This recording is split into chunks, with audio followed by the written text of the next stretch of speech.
Australian True Crime is a proudly independent podcast produced by us, with no corporate or network overlords policing our content. Unfortunately, that means we get none of their cash either. If ongoing payments aren't for you, you can now make a one-off contribution of any amount you wish simply by clicking the link in the show notes. You'll know which one.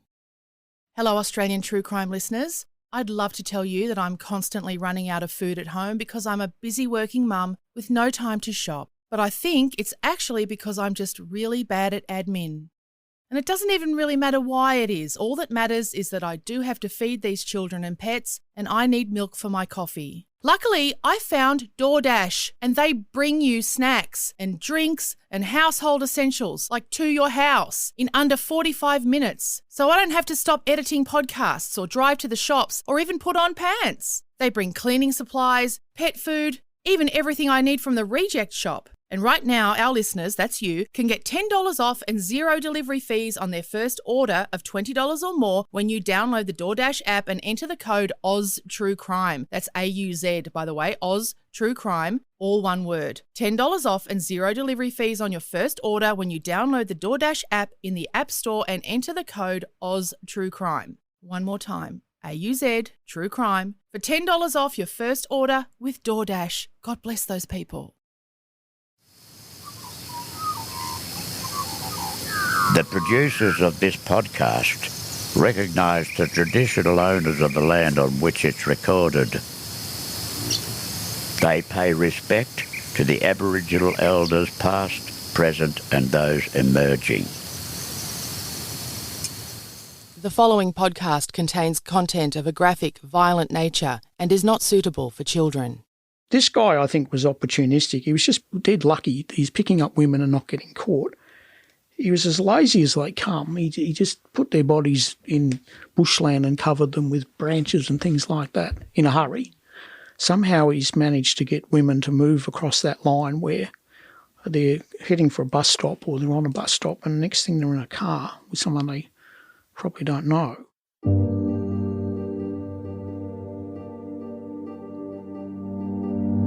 In August 2020, 88-year-old Melbourne man Harold Yarnman died, ending one avenue of investigation into a series of unsolved murders in the late 70s and early 80s. In episode 39 of Australian True Crime, we spoke to the childhood best friends of Catherine Headland. At 14 years of age, Catherine was abducted as she walked to the local bus stop in Berwick, in Melbourne's outer southeast.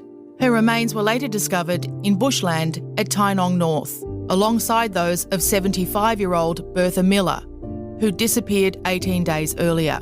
Bertha was last seen walking towards a tram stop on her way to church in Glen Iris, in Melbourne's inner east. In all, the murders of 6 women are thought to be linked. They range in age. Their abduction sites are scattered across a massive area of suburban Melbourne. They come from all walks of life, and they don't fit a single racial profile. Some of them were found naked and some fully clothed. The remains of most, but not all of them, were discovered around that same patch of bushland off a lonely stretch of the Princes Highway at Tynong North. Over the years, this case has been investigated by the best in the business. Many names you'd recognise have been back through the files, interviewed and re-interviewed people over and over again, and yet the simple question of how these 6 women were abducted, most of them from busy streets in broad daylight, remains a mystery.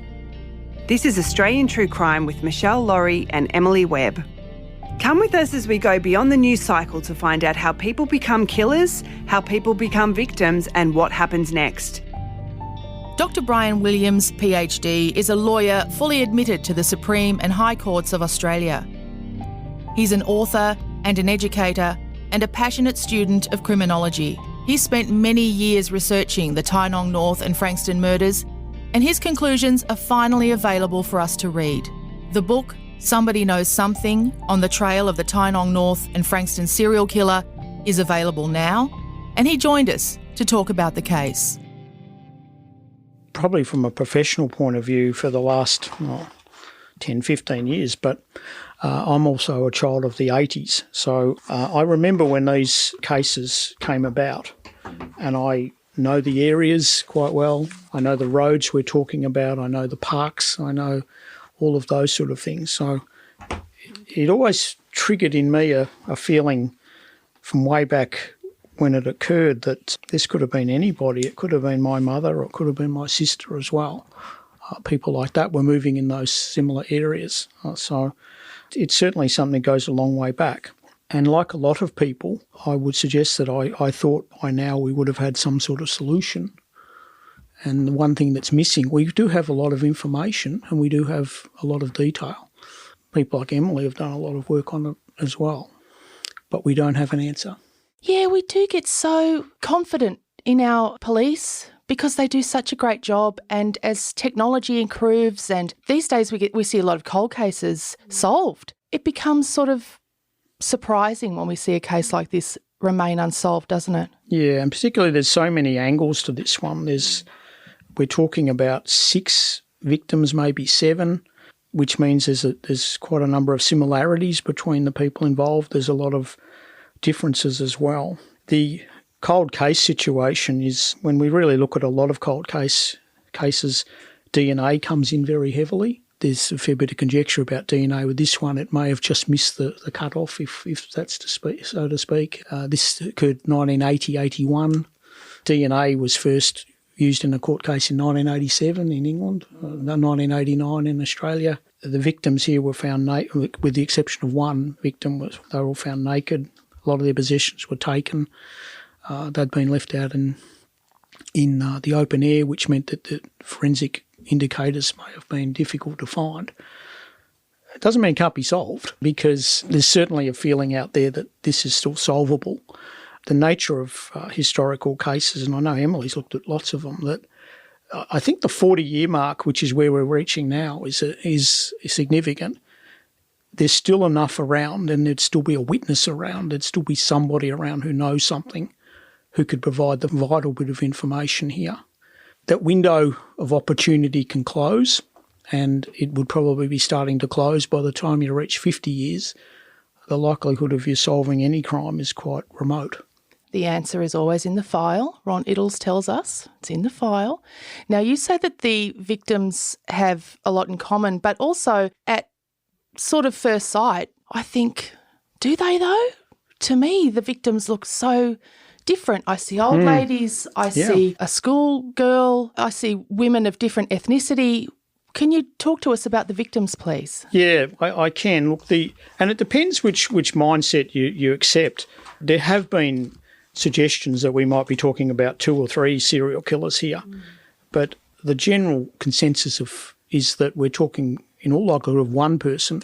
So we're going all the way back to Frankston in 1980, when a 59-year-old woman disappeared on her way to a bus stop. All of these people disappeared in broad daylight, with the exception of one. Very close to their home, only walking 100 metres on busy roads, and she just disappeared in 1980. And then we had another old lady disappear in August of that year, 1980. That's Bertha Miller, who disappeared literally on her way to church on a Sunday. Once again, off a busy road close to where she lived. She was walking to the tram stop to go to the church she'd been to for 50 years, a person of habit. Had never had any issues in her life, and now she's disappeared. She's gone. You roll through a few more weeks, and then you mentioned the 14-year-old girl, Catherine Headland. She disappeared in Berwick. Then Anne-Marie Sargent disappeared in October of that year. Narrelmore Stevenson, she disappeared in Brunswick, which was out of the normal zone that we were talking about, and she disappeared about 5 a.m. on a Sunday morning.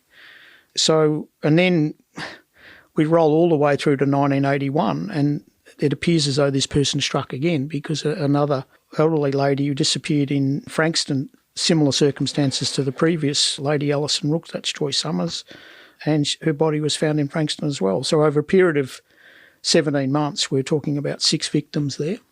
Some people are inclined to move back a little bit further in time, back to 1975. A woman by the name of Margaret Elliott, a young mother, was murdered, and her body was found very close to where Bertha Miller had been walking that morning. It is conjecture as to whether or not that one's included, but what you're saying is correct. When you look at the demographics, you're seeing different ages, different circumstances. You are seeing different times of the day, but there's some similarities, and when we look at that The two Frankston ladies disappeared on a Friday during the day. Catherine Headland, 11 a.m, we think 11 a.m. on a Thursday morning, Anne-Marie Sargent on a Monday about lunchtime. It tells us a little bit profile-wise about the person who might have been involved. They seem to have this patchwork quilt of times that they're available. Obviously, I always say he, knowing it could be more than one person, but let's just say he for now. He's very mobile. He's got a car. He can move around. He can move around these sort of times without raising too much suspicion about himself, either with people who are close to him, family members or workmates or work supervisors and things like that. So what that tells us, we think, is that we're talking about an opportunist, someone who, when the opportunity arises, he's ready to strike. And around public transport, isn't it? Yeah, certainly, yeah. Seems to be at a bus stop, people going about their business, like Catherine was on her way to her shift at the supermarket at Fountain Gate. So you wonder, was this guy a travelling salesman or a cabbie or... And also how this was brought about, because to my knowledge there was no massive reports about any commotion. So the way a person such as this would get somebody into his car would either be through force. On a busy road, that would be hard to do without raising some suspicion. Some of these young girls had a bit of a feisty enough nature to fight back. There would have been cars going past, and if you see a woman being pushed and shoved into a car, that's quite a memorable thing to see. But the other way, and when we're talking about six people, the odds of someone seeing it at one occasion would be quite high.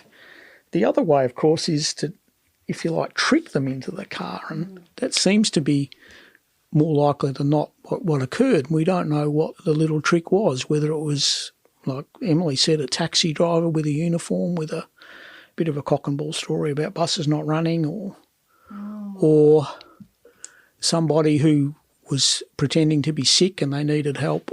You know, all these people were good people. They would lend a hand if someone really needed it.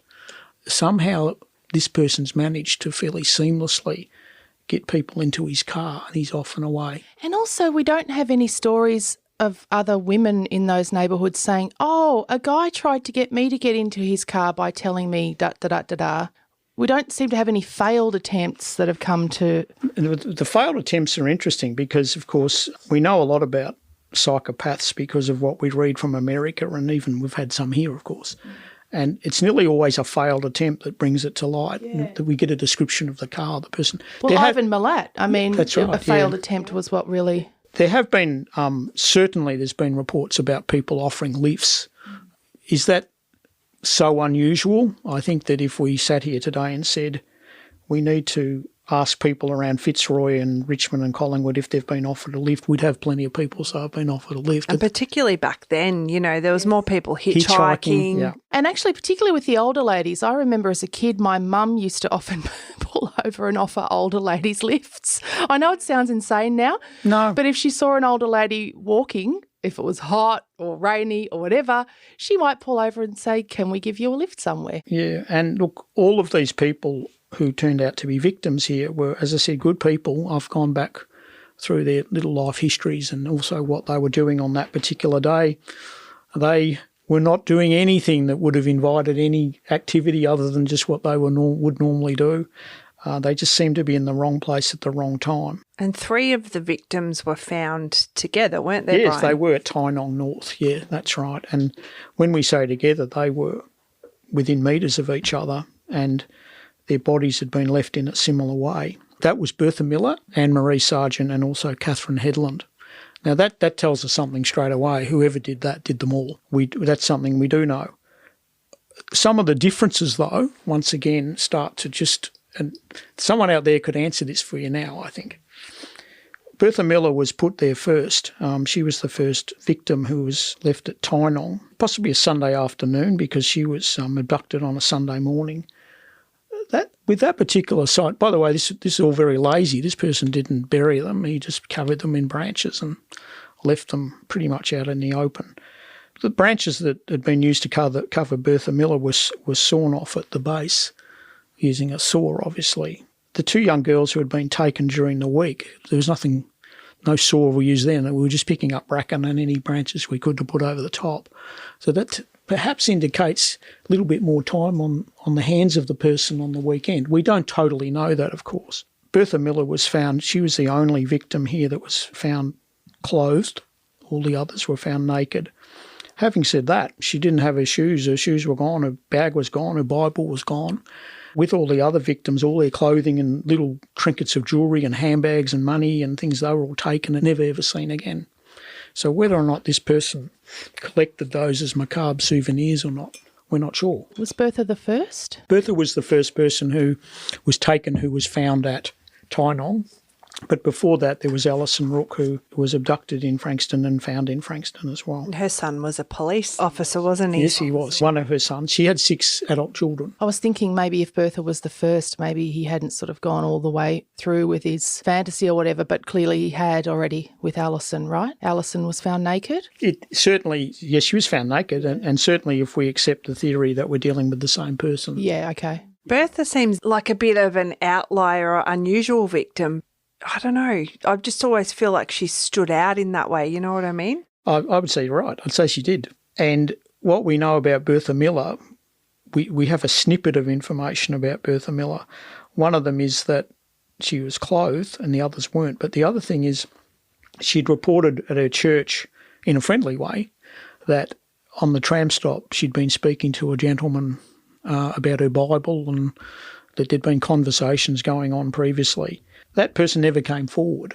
We've had a lot of people who were in and around the edges of this case who never came forward. So that through the investigation, when the body of Bertha Miller was found, we're talking here about skeletal remains, they thought they'd found a skeleton with blonde hair. They thought she was a young girl as well. They just assumed that this was a sexually motivated situation. They then found out they were dealing with a skeleton of a person 70 years of age or older, and the blonde hair was actually grey hair. So that certainly at the early stage of the investigation made it very difficult because you had 2 young victims and 1 old victim that they weren't quite lining up, but they were all in the same place. So we know that they'd all fallen victim to the same person. And of course, Bertha had a very high-profile family member. Certainly, yeah. Who took a real interest in this case. Yeah, that's right. And look, having said that, it wasn't something that was grandstanded very much. She was the auntie of Mick Miller, who was the iconic Chief Commissioner of Police for many, many years. He was Chief Commissioner at that time as well. So a lot of the news articles about her at that time were along the lines that the auntie of the Chief Commissioner's disappeared. She was fairly easy to line up. The younger victims aren't so much because, of course, what we know, thousands of young girls go disappearing every year, and these people in their 14 to 18-year age group are prime amongst that. But she was about the only person missing at that time when they found the skeleton that matched that age. So there was a fairly quick identification in relation to that. Narramole Stevenson, she's gone missing outside of the geographic range. I feel like she's out of both of the age ranges of the victims. She's 34 years old, and also she is out of the ethnic range in that she's born in Thailand and she's taken in Brunswick. So with all of those factors combined, she's very different to the other victims. What makes you include her in the list even? Yeah, the main reason that Narramole Stevenson is typically included in the list is her body was also found at Tynong. It wasn't found for a few years. It was found in 1983, well after the others. And it wasn't found in the same place. It was 2.5 kilometres away, other side of the highway. Her body was also left in a similar way to how the other 3 had been left. Now, that has meant that she's traditionally put in with the other group. If we didn't, we have to accept that there was another murderer at that time. She was murdered around the same time as the others, who just happened to murder her and just happened to put her body in a similar, same place and just happened to do it in a similar way. We're starting to push the boundaries there. So it probably with Narramole Stephen, it's more in the case of being much more likely than not that she was included in that group. And look, all of them are personal tragedies when you go through there. And I said, my passion for this is that one day they all innocent people who lost their lives to a horrible situation, that they, they've all died as tortured souls, that there's some justice for them. But Narramore Stevenson's story, she'd come from Thailand, she'd married here, or married over there and come here. She was having difficulty acclimatising. She'd had an argument that night, and she was sitting out in a car in Brunswick, so she's not anywhere near the normal zone. Once again, though, that outrider situation, so if she's included in that list, this person's also capable of cruising around Brunswick at dawn on Sunday without raising any great issues. Someone would have to know something with that. Yeah, because even though Brunswick's an inner city suburb of Melbourne, even now at dawn on a Sunday, it's quiet. It would have been even quieter back then. Yeah. But it's not deserted. You would think someone... There was some, with most of the victims at Narramore Stevenson, there was some snippets of information. Her husband had gone down to see how she was getting on at one stage, and she was talking to a strange man in the street. She said that he spoke Thai. That's all we know. He never came forward either. Someone had been attacked in that street a week or so before. Once again, that never really went anywhere anyway. But she was moving back and forth to the 7-Eleven shop and doing things. But the person she'd been speaking to never put his hand up to explain what he knew. He would be a good person to talk to as well. It just always seems stranger than the other cases in terms of the circumstances, Narramole's. She's just sitting out there by herself in the middle of the night. Yeah, and obviously very vulnerable. She's in an area that she's got no idea where she is. She's probably in a town she's got no idea where she is. Yeah, because she'd married a farmer. So that's right. So she wasn't used to Brunswick. Yeah, and she was in a disgruntled frame of mind. One of the things I noticed about all of the victims, perhaps with the exception of Bertha Miller, is that all of them were a little bit vulnerable on the day they disappeared. And when I mean vulnerable, they'd all been rattled a little bit by something. Allison Rook had her car break down on her unexpectedly, which meant that she was rushing to a bus stop, and her day had been ruined already and she was in a hurry. So that when people are rattled, their defences may be a little bit down. Catherine Headland, you can't say anything about any of these victims. They're just living a normal life. But she was a lovely 14-year-old kid, but she was trudging off to work. She didn't really want to go. She had better things to do that day, which most 14-year-olds would.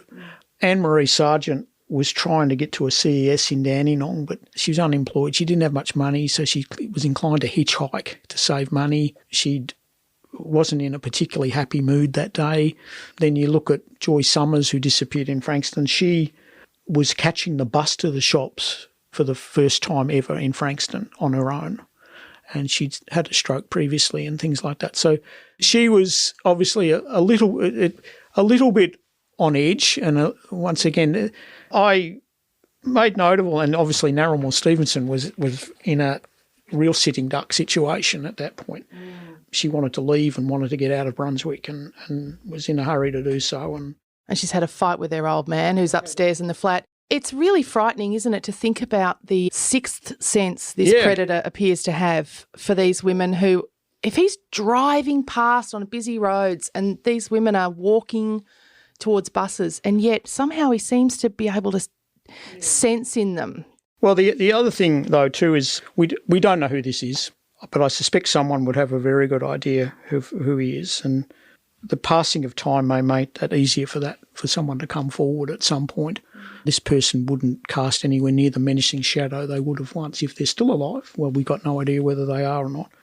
I think, though, we need to lower our eyes with him as well, and I've written a bit about the profile of psychopathic personality. By that I mean murderous psychopathics. There's lots of psychopaths who are very good at their jobs and have beautiful gardens and things like that. But I'm talking about someone who actually turns it in an ugly way. Yeah. And look, this person struck me as being he was more dumb lucky than there's certainly an element in media and in film and that likes to portray psychopaths as some sort of evil genius who are too smart for the police and they've got all these strategies in place where they get away with things. This guy, I think, was opportunistic. He was just dead lucky. He's picking up women and not getting caught. He was as lazy as they come. He just put their bodies in bushland and covered them with branches and things like that in a hurry. And I get back to that thing we spoke about the trick. Somehow he's managed to get women to move across that line where they're heading for a bus stop or they're on a bus stop, and the next thing they're in a car with someone they probably don't know. That tells me we're talking about a very ordinary person here who doesn't give off any measure of threat at all. We're not looking for someone who's anything other than very average, but he's got a deep, dark problem, and it comes to the forefront. There's intervals between these attacks and abductions, which tells me that he goes away and sits on it for a while, and then he has another urge to go off and do this sort of thing, or the time opportunistically arises when he can do it. I don't think we should be looking for a little devil with horns growing out of his head. I don't think that's what we'd be looking for. I think we'd be looking for someone who can do these sort of crimes and then mesh back into his normal life like nothing's happened, which is even more scary. Even more scary. He doesn't have a neon sign flashing above his head.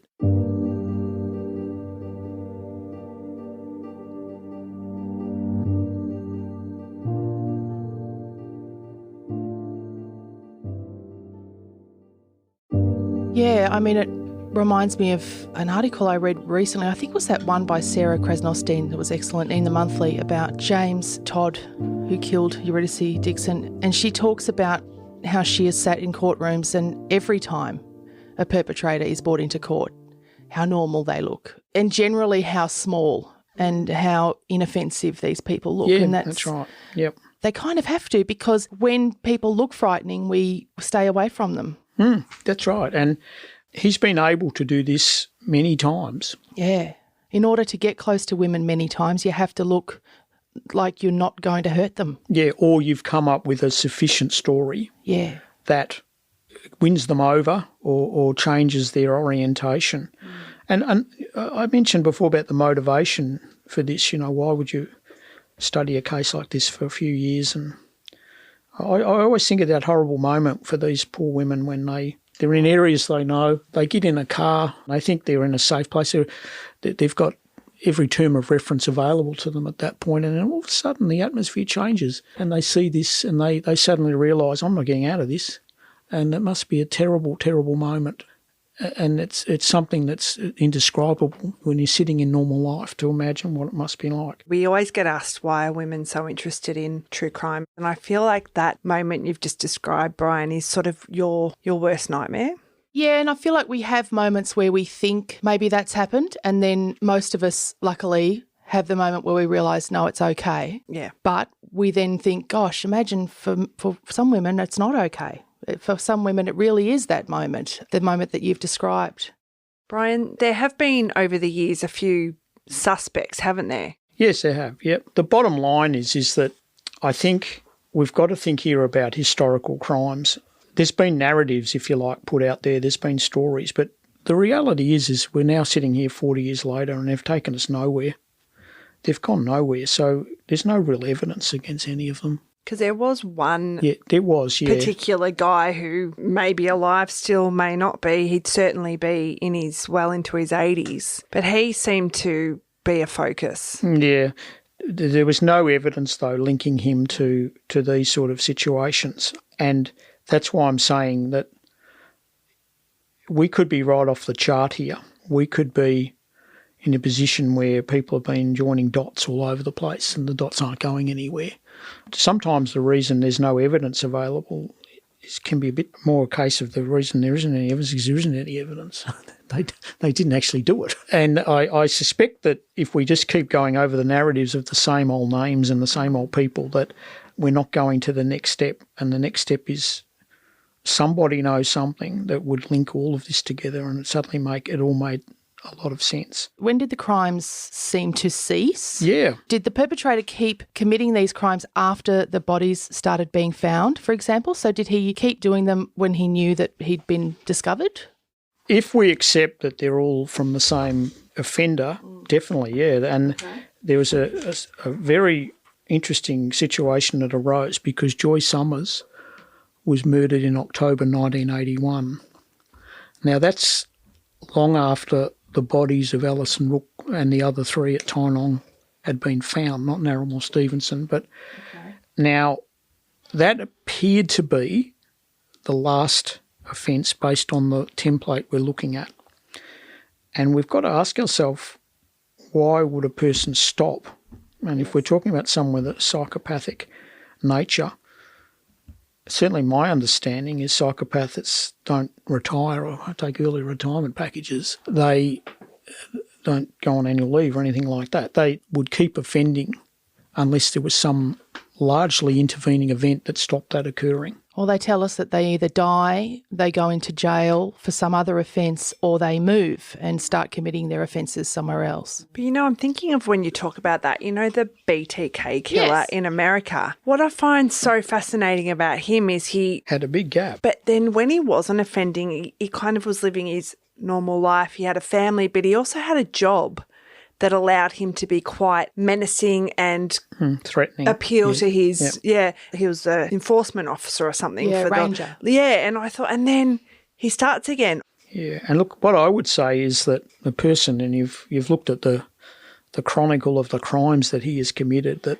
somebody close to this person would have seen some glimpses of this behaviour behind closed doors or at a workplace or... Because this is quite an intense flurry of activity, isn't it? Over 17 months, yeah. Well, one of the traits I'd say with this person too, he's not likely to be unnerved because he may even revel in the idea that his handiwork, I hate to use that word, but his crimes are being uncovered. We've got to remember though too that he kept all the clothes of the victims and all their jewellery and bags and shoes and anything he could get his hands on. That's always worried me in that I wonder if someone's ever come across a stash of stuff that doesn't make sense, sitting in a garden shed or whatever. That all may have went in the rubbish, I don't know, but a man hasn't got any reason to have a car full of women's clothes and bags and things. So it's quite a lot of stuff too once you mention it. It was a lot, no, it was a lot. Nothing of great value, but certainly, he removed jewellery from victims that wasn't found with the skeletal remains. Their bags, none of them were carrying large amounts of cash, but he didn't know that at the time. He obviously went and spent it. Shoes, bags, all sorts of things were taken and they were never found. The other thing that I could say about the Tynong site was just a little bit down that track at Brew Road. The police uncovered a marijuana crop down there as well.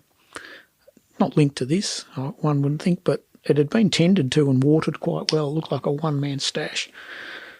That person never came forward either. Now, the chances of him seeing a car there, and we're talking about somebody driving down this lonely bush road in a car quite a lot of times. So we know at least 3 times, maybe went back a few times as well. Having a little marijuana crop would have been quite a incriminating crime at the time, where you might have been scared to come forward wondering what's going to happen to you. I think if you came forward 40 years later now and just gave any sort of description of anything you'd seen, I think that would be taken in a totally different light to what it would have been at the time. As to why this person stopped, that's as much conjecture as the rest of it at the moment. And we're waiting for somebody to come forward, and I think they could tell you that as well. Did you make any surprising discoveries during your research? Yeah, look, I think the one thing I'd always assumed, and I remember every now and again some drips and drabs would be coming out about them, I'd assumed that we were just talking about one serial killer. There had been several task force look at this, and different experts have come up with different theories. The main one is that we are dealing with one serial killer. There's a possibility that maybe the 2 Frankston ladies fell victim to somebody separately, and the Tynong victims were someone else again, and then Narromore Stevenson was someone else again. Michelle, you mentioned before it didn't quite look right. But there's certainly the feeling that there's enough similarities in the cases over a 17-month period to say we're probably talking about one person. The main thing I picked up, Emily, and I wanted to put everything in the one place. When you have a big case like this, it comes through in drips and drabs, and the media don't have much time to give detail. So I wanted to put a bit of detail about what the victims were like and what they were doing that day. They were just so incredibly innocent. They were just, often in criminal law, we're dealing with people who have if you like, moved into murky circles and moved into murky worlds. And I wouldn't say they're inviting trouble, but they're starting to get close to it. These people were just in their own suburbs and they were just wandering to a bus stop on busy roads in the middle of the day. The surprise for me was that no one really reported seeing anything at all, which told me that this person was able to move really, really quickly, really fast, and had some system in place. System's a terrible word to use, but had some process in place that was obviously he was getting away with, and he kept doing it. Yeah, it's particularly painful to think of somebody who would just end the life of strangers, isn't it? A while ago, we spoke to a couple of childhood friends of Catherine Headland, and I've kept in contact in particular with Cheryl over the years, and she really firmly believes that Catherine would not have got into a car unless she either knew someone or there was obviously, as you say, Brian, some sort of compelling reason. I mean, I always think, could it have been someone in a uniform? Yeah, and look, that's a very reliable observation from someone who obviously knew her very well. Look, there were urban myths everywhere. There was talk that perhaps a man could be dressing up as a woman to trick people into cars. When I looked into that one, my first reaction with that one, you tell me another one. There had been cases of that sort of thing occurring around that time, but it was in reverse. So at Dandenong, which is not far around about the same zone, there was a man or men dressing as women who were waiting for female motorists to pull up, sole motorists to pull up at lights, who would then collapse next to the car. The woman would get out and then they'd bundle them back in the car. Or alternatively, they would knock on the door and tell them they were sick and they needed medical attention. And obviously that was the interchange that they needed. It was profound enough that the police at the time put out a warning to women motorists not to fall for this trick. Now, of course, that's in reverse. That's someone trying to get into a car. We're talking about someone in a car trying to get someone into it. So it's a totally different thing. And I'm not saying there's anything in it, but I'm just saying that when you talk about psychopaths employing tricks, Ted Bundy used to put a sling on his arm and make it look like I can't pick my canoe. Can you just give me a hand with the canoe to put it on top of the van, and while I'm doing that, I'll shovel you into the car and off we go. I was thinking of Ted Bundy when we were talking just then. And again, because he was so handsome. And non-threatening. Yeah. But I think, there's something in that. You'd hop in the car with an old lady well before you'd ever hop in a car with a man. Remember the stranger danger Definitely, messaging of the 80s? I certainly remember it because it absolutely freaked me out when they had the safety house stuff, about you being careful about anyone. And obviously now the education is more that you need to tell children about more tricky people. It's not so much strangers, because sometimes you need strangers to help you. But I also remember the case we've been talking about recently of Sian Kingy, for example, who hopped in a car because a woman was in the car with a puppy dog. I've used the word him throughout everything I've spoken about with this, but I've always been aware that him may be they, and it would be a lot easier to bundle a woman into a car with two people. A woman could have been involved, a group could have been involved. We don't know that, but if we go off profiling of psychopaths, there's probably more likelihood it was a sole male working alone and a very, very twisted individual underneath, but not on the surface, and was able to keep things going. Is there $1 million reward for each victim? Yeah, there is. At the moment? And the way that comes about, though, is it's probably even higher than that. It depends how we take it. For each victim, there's $1 million reward. If we work on the principle that you solve one, you'll solve all of them, that could be a cumulative sum of $6 million, which is a very high incentive. I would think that if a person come forward, they would do so for a higher power, and that would be because they really realise that after 40 years that there's just been no justice here. They've got tortured families and friends that have just been left in limbo. I'm not a person who believes a lot in this closure thing. It won't change bringing people back or anything like that. There's no justice here. But the $6 million reward, the police have put that out there, certainly with the message that I would suggest that someone knows something, that this might be the little prod that's needed, combined with the fact that the world changes. What we know is people change, and someone who may have been very menacing in 1981 may be dead now. It's important that we go off information. We don't sit back and just wait for cold case DNA or something like that. The challenge of historical evidence is that it can be unreliable without good information. Witnesses die, the perpetrator dies, geographic area's changed. The freeway's now been pulled down and the block of flats has been put in its place and buildings are no longer in the same place. You can't check alibis. If I said to both of you today, what did you do 3 days ago, the expectation you'd be able to tell us quite accurately. If I said to you, what did you do 39 years ago on the 1st of May, I don't think you'd have a clue. And we wouldn't be able to check that because who's going to verify that now? So there's a lot of problems with historical evidence. But in this case, there's one piece of this jigsaw that's missing. It would be suggested that someone knows what that is. We're not thinking of relying on any late deathbed confession or anything like that. Even that can be unreliable sometimes. But given all the little pieces and bits and pieces and the tangled trails here, someone would be able to put it together. I talk about coincidences, and that coincidences aren't evidence, of course, just as allegations aren't evidence. Allegations aren't proof either, and coincidences aren't necessary. We're talking about people all moving in the same suburbs. Of course they go on the same streets and go to the same shopping centres. It doesn't necessarily mean there's much in it. But Catherine Headland and Anne-Marie Sargent, the two young girls, had both worked at Coles New World supermarket at some stage. They both liked horses. One owned a pony and one used to go to local stables.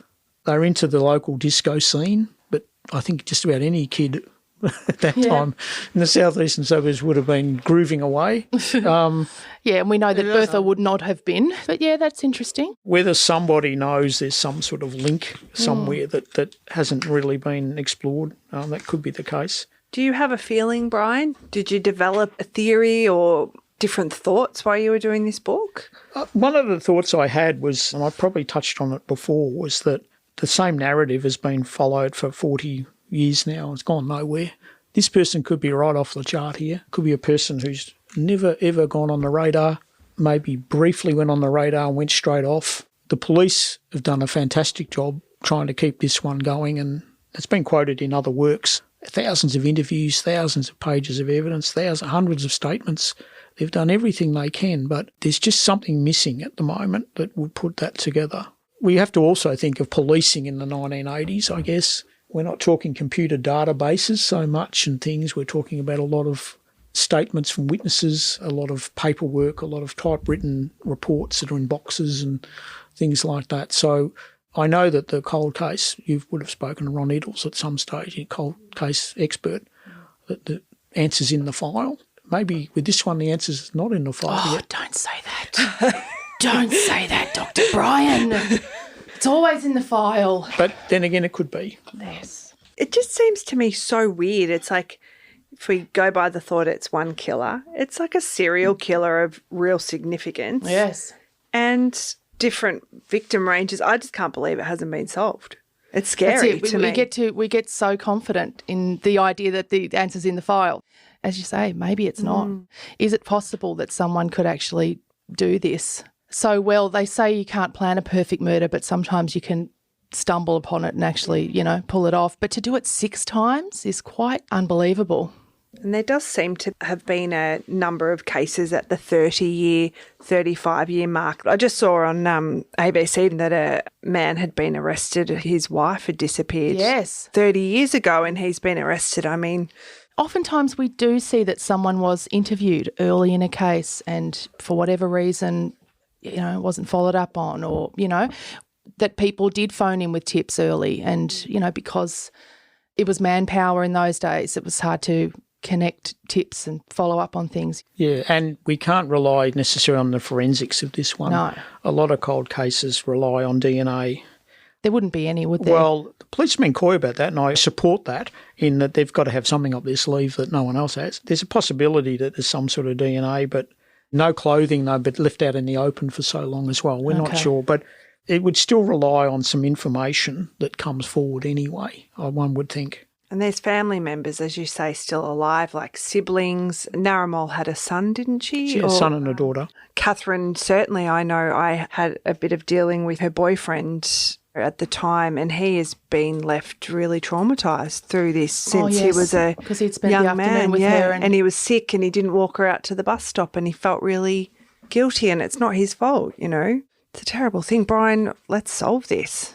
Well, I won't solve it, but the message is that I think someone can. Yeah. And if we can do our little bit to twig a conscience out there somewhere, to just provide that vital bit of information. There's $6 million sitting on it.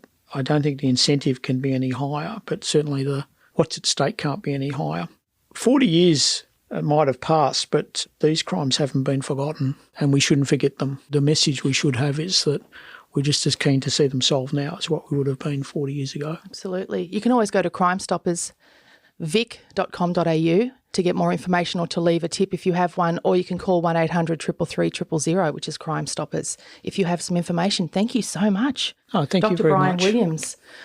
And thank you for just staying interested, and on behalf of the families. I know that that's always everyone's biggest fear, isn't it, that people will forget and lose interest.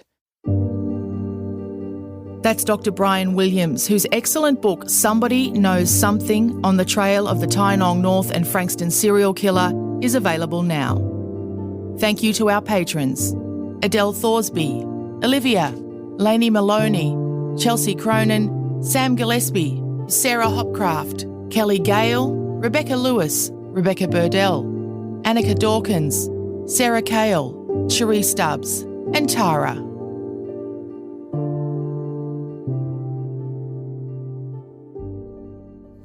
This has been another Smartfella production in conjunction with the Acast Creator Network.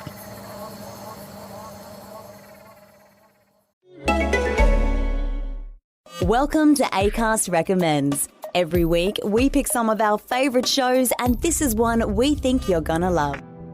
The Daily Oz is a news podcast for young people, by young people.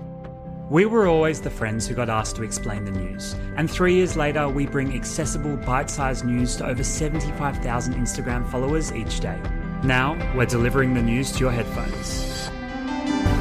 I'm Sam, and I'm 26. And I'm Zara, I'm 24, and we're here to make sure you're informed before you finish your morning coffee. We speak your language and we know what matters to you. The experience of getting your head around the news should be as easy as Facebook and Netflix.